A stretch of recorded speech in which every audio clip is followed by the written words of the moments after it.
Welcome to the United States of Tiffany. Our commentary offers a humorous take on wrestling. Please note, we're not bullying or attacking the wrestlers. We're engaging with the choreographed sport and its storylines. Our jokes and observations are about the characters and storylines, not the real people behind them. Tourists and citizens alike, welcome. Enjoy the show, and remember, it's all in good fun.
Well, ladies and gentlemen, we are officially. Can you turn it down so I don't get flagged?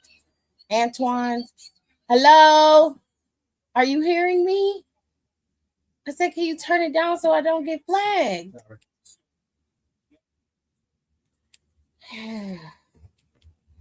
Goodness. Completely ignored me. Thank you. Thank you. All right. Today was Smackdown. It's pretty chill. We'll start at the end and we'll go back to the beginning. What we just saw was the Terror Twins reprise their reign of terror for a one-night only time of events. We had Rhea Ripley and Damian Priest face off against Zelina Vega and Aleister Black. Now, there was a situation in this match where it looked like Zelina was getting ready to do a new move, and the move didn't go right. Zelina ended up falling. Rhea fell on Zelina. It's pretty big botch, but Zelina was able to bounce up, recover, and get the match going back up again. So which is a testament to Zelina Vega's resilience and her capability.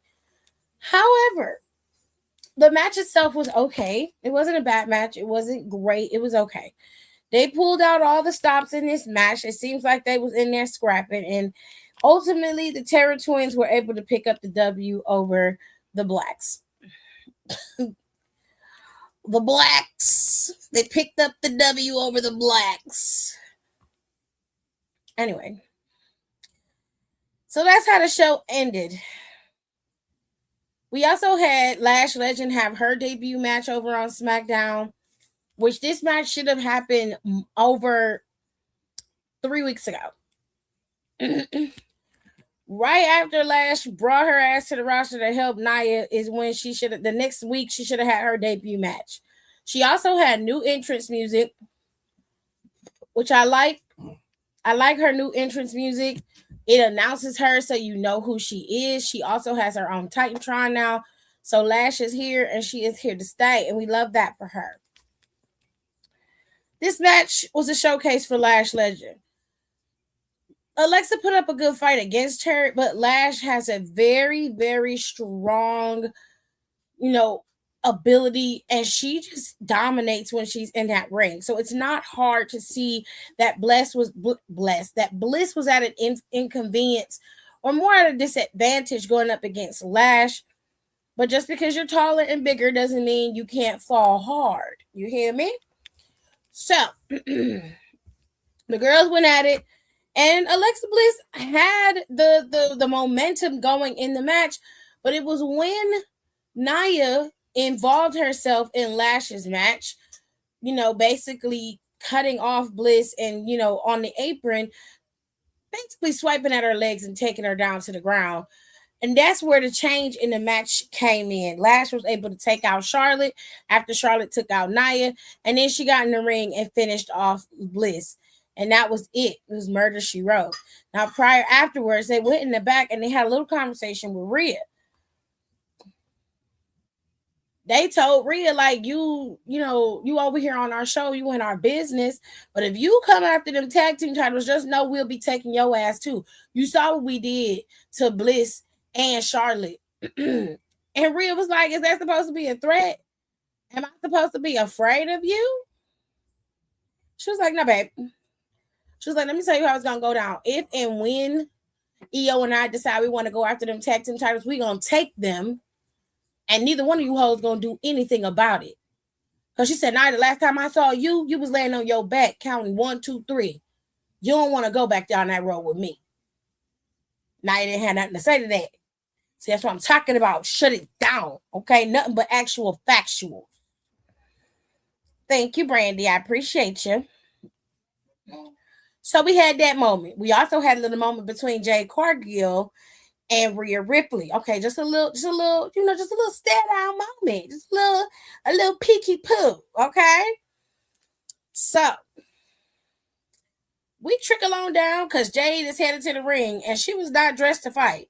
Now, it was booked last week that she would have a match with Michin. But for whatever reason, Jade Cargill got that today and she was like, I don't feel like wrestling no bitches.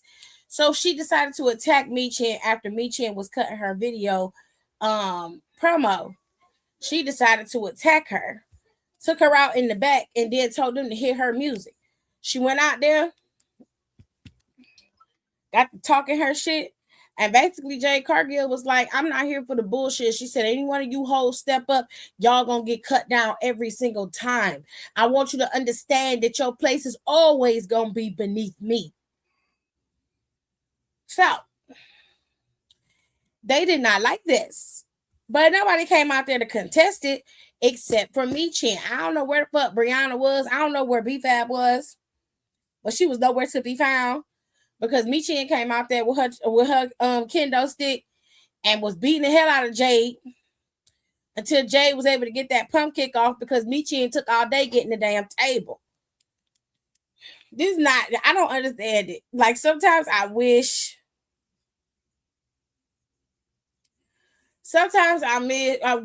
that they would make it just a little bit more realistic because the time of Michin pulling out the table and Jade recovering was at least 2 to 3 minutes. At least in my mind. It could have been a minute or two. And I'm just like, okay, babe. So as it continued to progress, as it continued to ramp up, Jade was able to get the drop on Michin and took her out. Hard choke slam on the mat, laid her down, and basically yelled in the camera, bring me some real competition. Now, I don't know what the fuck they waiting on or what they're gearing up to. I'm not sure. But whatever it is, they need to do something. Because Jade Cargill has been champion this whole time. And she has not competed for her title. The only thing that she has been doing is beating up on B-Fab and now Michin. There's been nobody else to go after her. They done pulled Nia into the tag team division. So you can't have that match, which I thought was dumb. Before Nia joined up in this little tag team thing, you should have had Nia competing against Jade. That should have been a major stepping stone for Jade Cargill to get over on Nia Jax. Okay. I don't know if they're waiting for Tiffany's ass to come back.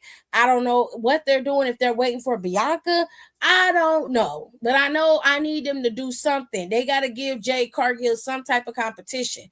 Break up Charlotte and Alexa if you have to, and let one of them go after the titles. Preferably, let it be Alexa Bliss first. Haven't seen Alexa go after a singles title in a while, but they got to do something.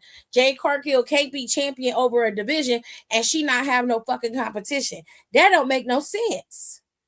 You got all the heavy hitters running around in this tag team division. What going on? Like, what's happening? Oh, thank you. Thank you very much. Thank you much. Thank you very much. Thank you very much. I appreciate it. I don't know what they're doing, but they gotta figure it out. Okay. Now, the first match that we saw today was Ilya and Ciampa. Ilya did retain his championship against Ciampa, in spite of Ciampa going after Ilya's, knee, and of course, Ciampa using Candice and Johnny Gargano as his distraction. He tried everything he could do to get this title off of Ilya, but he lost. I will say this was a brutal fight between these two. Ilya was busted open, bleeding everywhere.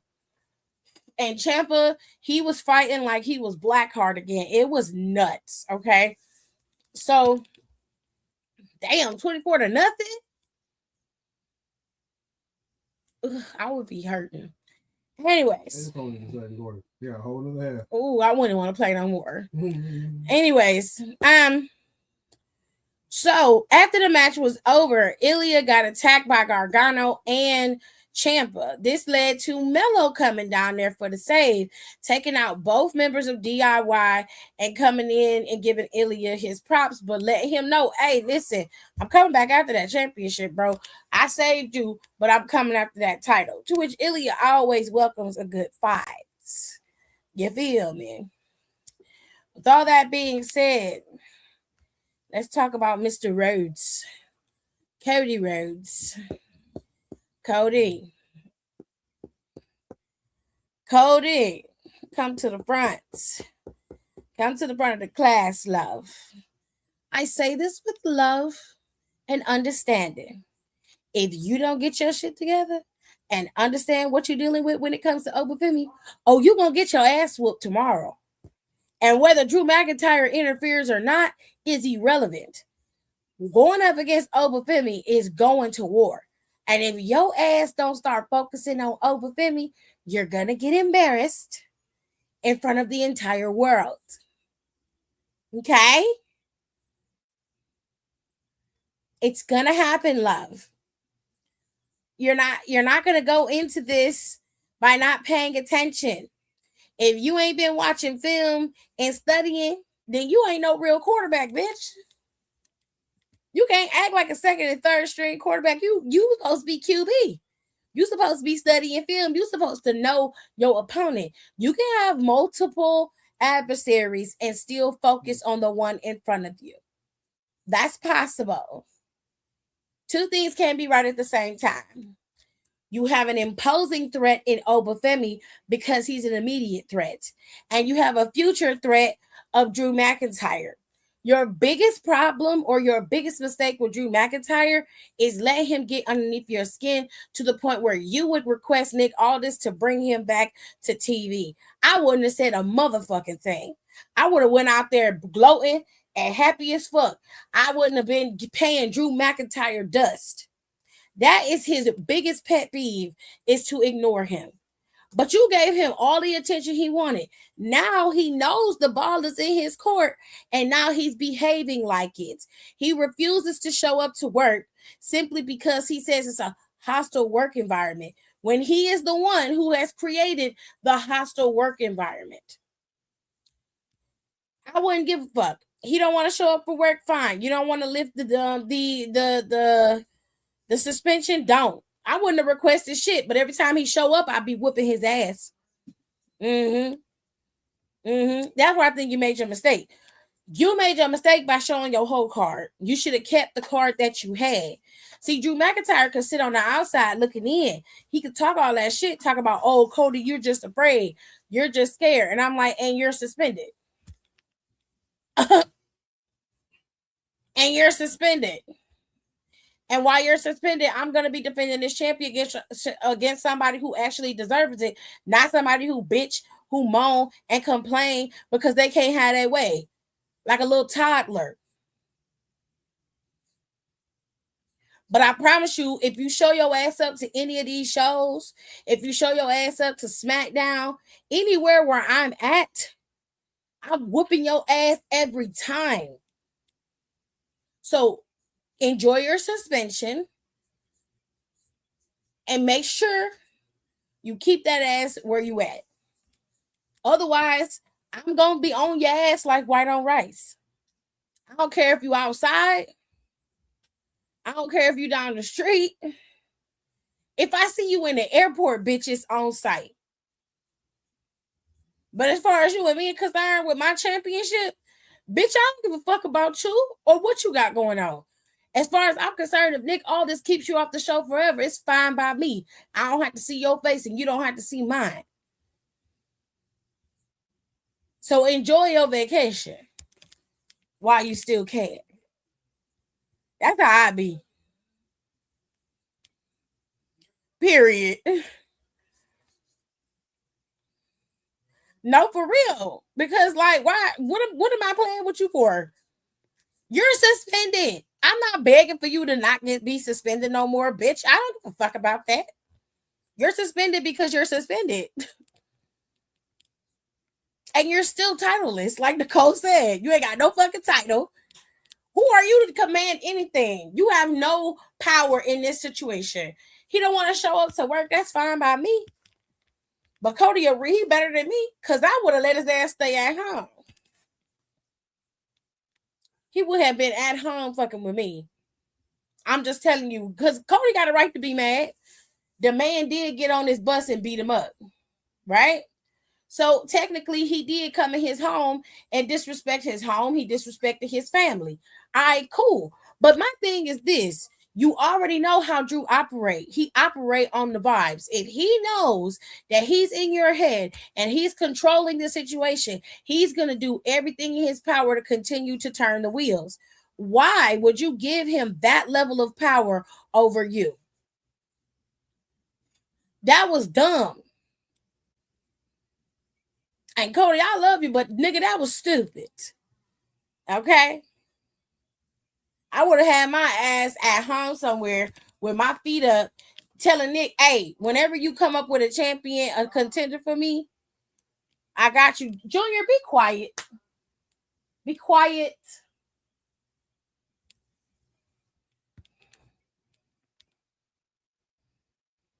Did all that pussy popping the punk only to lose the belt? Not even 10 minutes later. Oh, I'll be on his ass. I'll be on his ass. Now, Obafemi came out there while he was still talking about Drew McIntyre. Obafemi said, excuse you. Let me tell you something, Cody. Listen, you out here talking shit about Drew, but you worried about the wrong one. You need to be more concerned with me. I'm the man you're gonna be meeting in the ring tomorrow. And I'm not like these niggas on this main roster. I don't fuck with no nigga like that. I don't be around here talking bullshit and can't back that shit up. I am the NXT champion, 2-time NXT champion, and there's a reason for that. Because I'm the ruler. And if you gonna be in the ring with me and you overlook me like this, I'm gonna demolish your ass. I'm gonna run through you. So keep on overlooking me. Keep acting like I don't matter.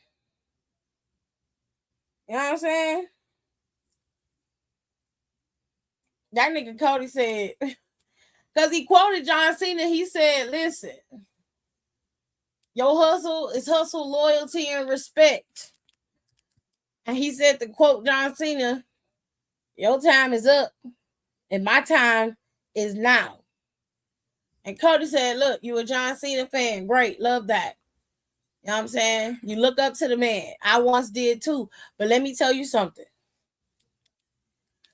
You're not looking at John Cena.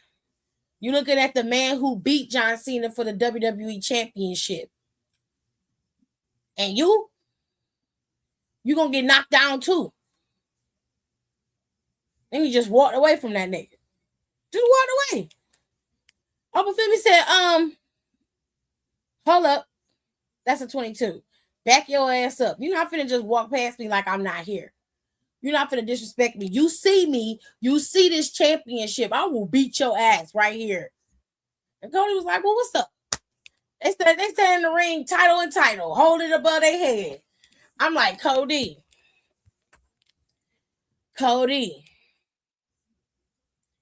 There are a lot of things I will bet against in life. Obafemi will never be one of them. Do you understand me? Obafemi fit real nice on that roster. And let me tell you something. They already got that man's card set up. They already got his entrance shit set up. They gave him a mini vignette today. Obafemi's going to drop that championship and he is going to be coming up to the main roster. Now, what they might do is give him the KO treatment where he'll be NXT champion pulling double duty on Smackdown and over in NXT, probably until Stand and Deliver, where he'll drop that title. He'll either drop it back to Ricky Saints or he'll give it to Tony D, or they could eventually give Javon Evans the title. Who knows? Oh, they talking about him, baby. They talking about him. Look. You're right. Look. What is wrong with you?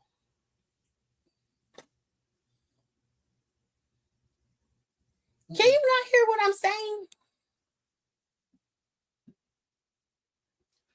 I didn't hear you because I had to hear what because I didn't want to interrupt. I was watching the video. Okay.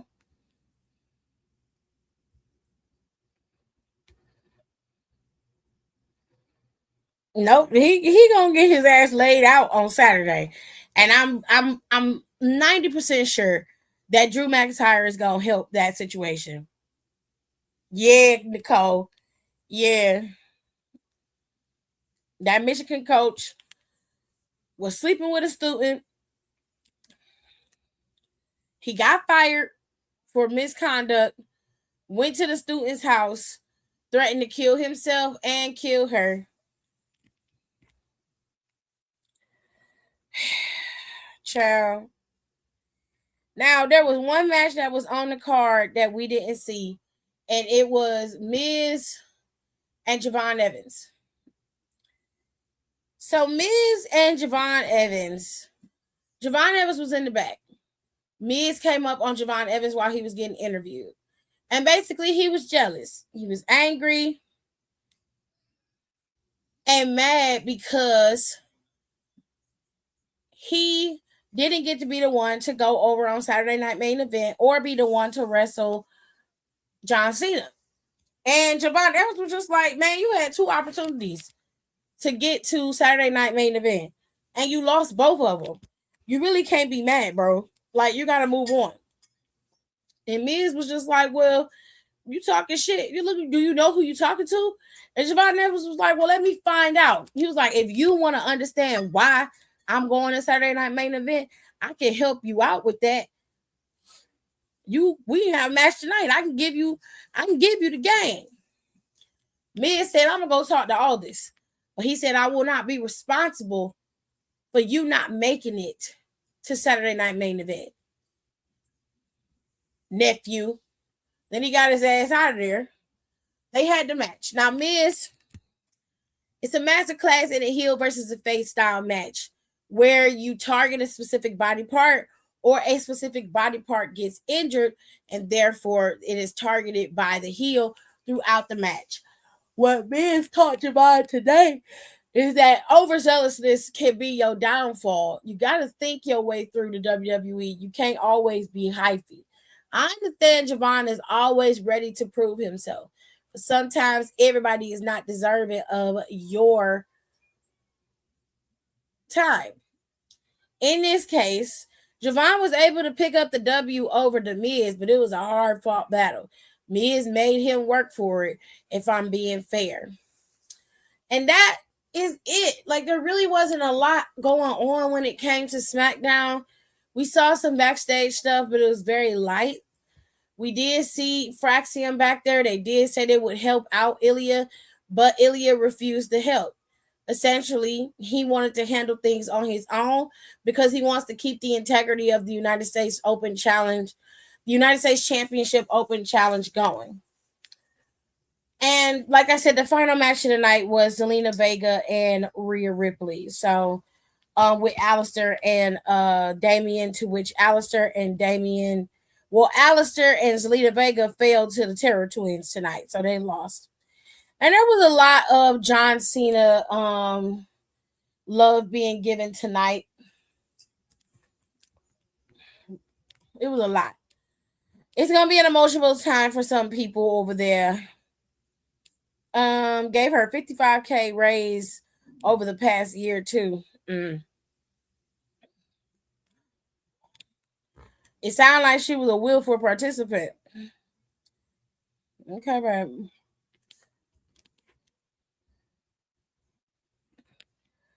It look like it stank. I love that Javon is getting these opportunities to work with more OGs. Yeah, I love that for him. Excuse me, y'all. I'm tired. John Cena's last match is tomorrow. It's said to be a big event. DC is all decked out with the flags of the matchup, and they got like they are a legend, and a lot of people are gonna be there. Stephanie McMahon's gonna be there. A stupid ass mama gonna be there. Apparently. I hope they boo the shit out of her dumb ass. Anyways, John Cena is set to face off against Gunther tomorrow. And his match will not be the first match. Apparently, we have a Mandela effect happening here. All of these dirt sheets were reporting that they had solid evidence that John Cena's match was going first on Saturday night's main event. Well, it turns out that is not true. According to John Cena, when he was over on Pat McAfee's show, he said that as far as he knew, his match is last. He is closing the show, and everybody else is going first. He said now if they decide to change it and he goes first, he wouldn't have an issue with that. He doesn't matter where he goes. He's just ready to get it done because he's excited. But he said as far as he knows, his match is the main event of Saturday Night Main Event. So all the stuff we heard about him requesting that he go first to show everybody, to showcase everybody else, was all bullshit and internet fodder. So every time you hear something from Sean Ross Sapp and the rest of the merry band of Fruity Loops, let's just say take it with a grain of salt. Yeah. Anywhoosies.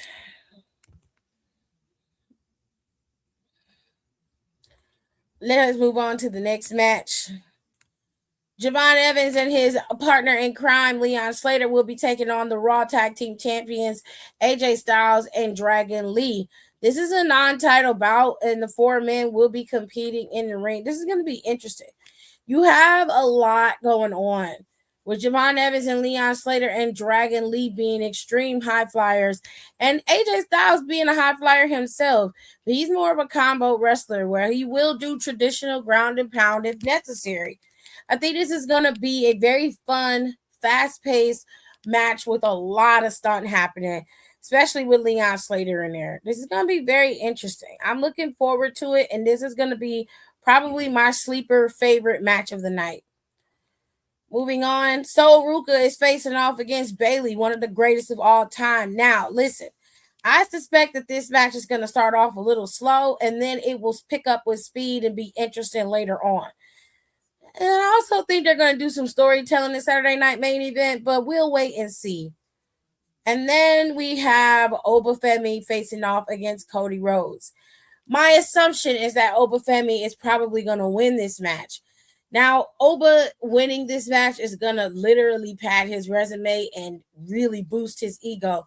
Beating the WWE champion in his own wheelhouse is going to be embarrassing for Cody Rhodes.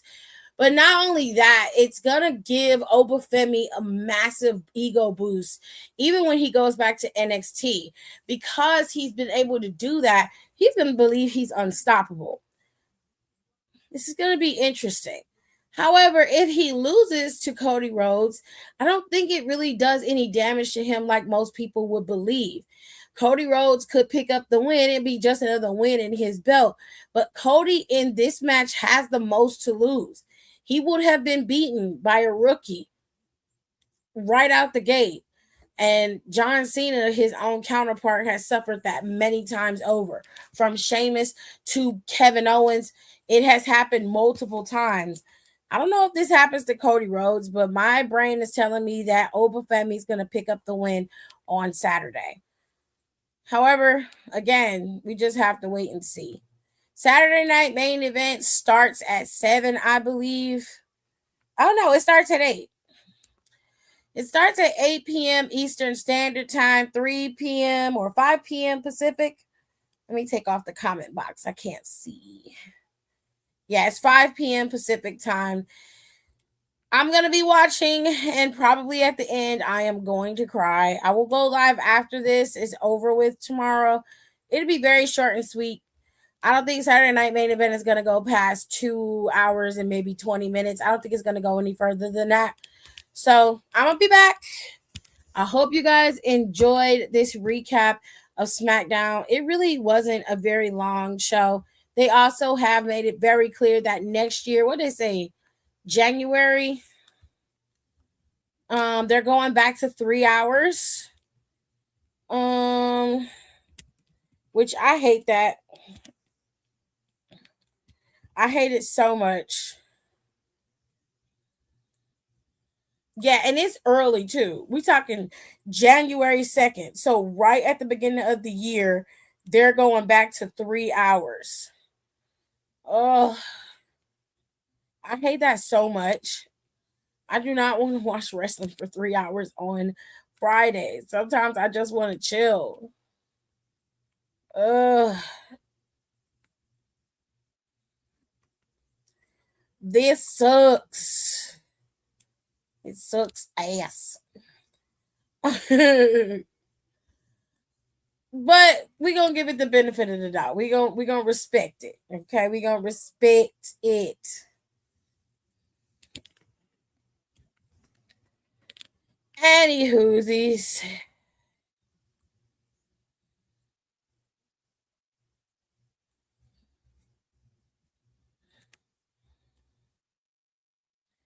Now, what they are saying outside of what we've been seeing with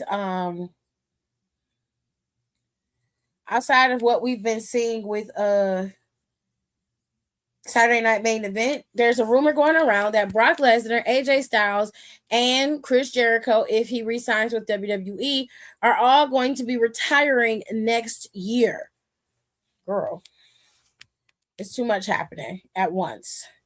I don't really give a fuck about Lego Head retiring or Chris Jericho, if I'm being honest. I don't give a shit about either one of them.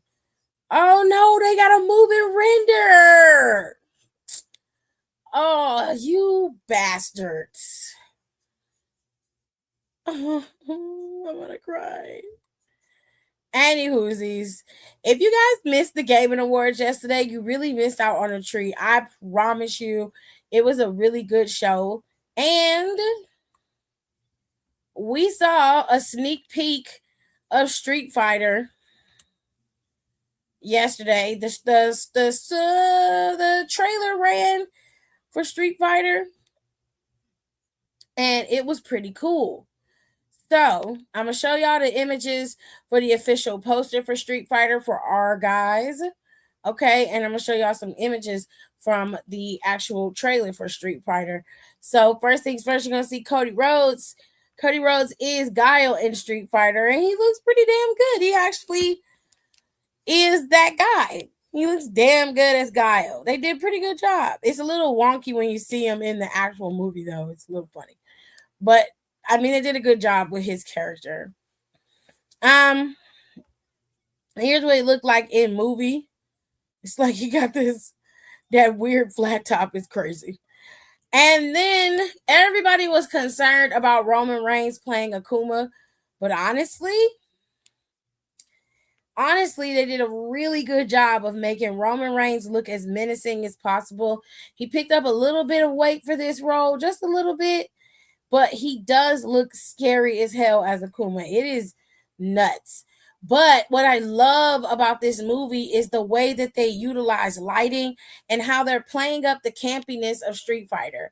Street Fighter isn't one of those movies where you have to be, as accurate to a fault. It is a campy, fun fighting style game. So this is going to be interesting. It looks like they've CGI'd him to look just a little bit more menacing than he actually is. But they did a really good job with his character, and a very good job with just giving him that Akuma look and feel. I think this movie is gonna be bomb. I think it's gonna be bomb. She said Brock can retire now and go home to your chickens, your cows, your horses, your pigs, your deers. They look cool, right? Don't they look cool? So Street Fighter is coming out next year in 2026, sometime around late November, early December. So that's when they're going to be coming out with the movie. And if you are a Tomb Raider girly like me, then you know that they announced 2 Tomb Raider games. One of them is coming out next year, and the other one is coming out in 2027. The one that comes out in 2027 continues the story of Lara Croft currently. We have 3 Lara Croft movies. Games. We've got Tomb Raider, and then we have the one where she's in the jungle, and then we have the one where she was in Russia in the winter. So we have this other one where it looks like she's going to be back in Africa with an African warlord. And then we have Tomb Raider Legacy, with they're going after Atlantis, which is just a remaster of her OG Tomb Raider games, but they've just made it updated with the real engine. I'm going to be doing some more gamer stuff over here as well, because I do like video games and I do play them. I'll be streaming more next year. I'm going to have a whole new schedule for you guys. The streaming for video games will happen earlier in the day because it's just easier to do, and you guys can watch it in the playback. If I do some extra streaming, it'll only be on the weekend. So it's coming, okay? I got stuff coming down the pike for y'all. I got it set up, ready to roll. And don't forget to go over and look at my analysis of who the Masked Man could be. I'm going to put a short up for those of you who prefer short form videos. I'm going to put a short up later on tonight, so to give you a better idea of who the Masked Man could be and who my final pick is. And with that being said, I will see you guys tomorrow after Saturday Night Main Event. I hope you guys enjoyed this recap of SmackDown, and I will see you guys next time. I love you lots. And I know some of y'all are asking, because I get the messages. Look, it's coming. It's coming. Okay? I have to edit. But it's coming. Okay, bye. Thanks for tuning in. Don't forget to rate, comment, and subscribe for more wrestling content. Check out our merch and consider becoming a member for exclusive perks, special emojis, and members-only content.